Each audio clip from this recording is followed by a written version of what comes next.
I think this because our newly elected president, Mr. Donald Trump, is paying $54 billion for new defenses contributing to the U.S. only. Plus, crime would usually appear on the poorest parts of the country, unlike the places that we live in. Another reason America is a safe country is because we are a free, democratic country in which citizens are allowed to make choices for ourselves without being ruled by a dictator or a king.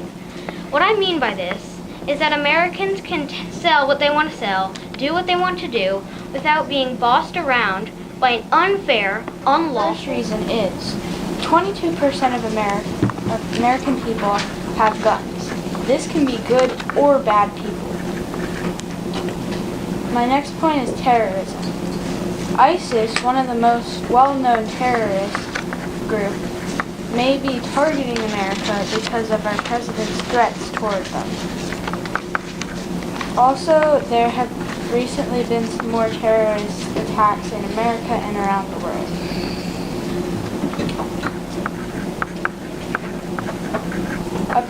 Our president is a really big part of our safety.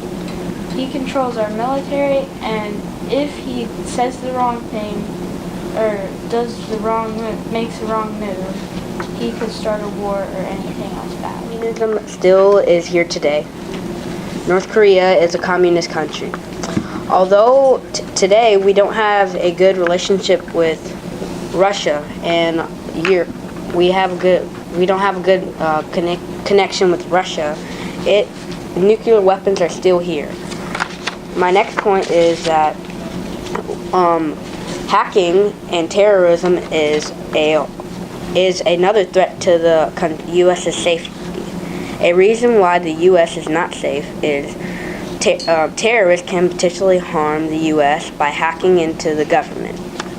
I agree with David, and I disagree with Mr.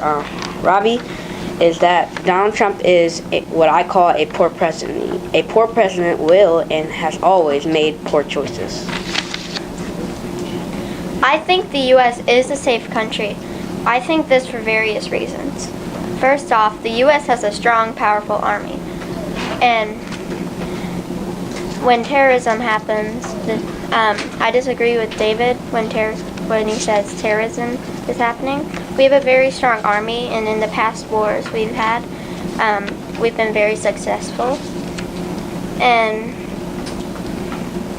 now, I think we have a very strong military because it's the modern days and we have more advanced training, and more advanced training leads to more great soldiers. Secondly, we have the human rights law. The human rights law are the basic and/or freedoms all people are enabled to in America, like the right to food, the right to work, and the right to education.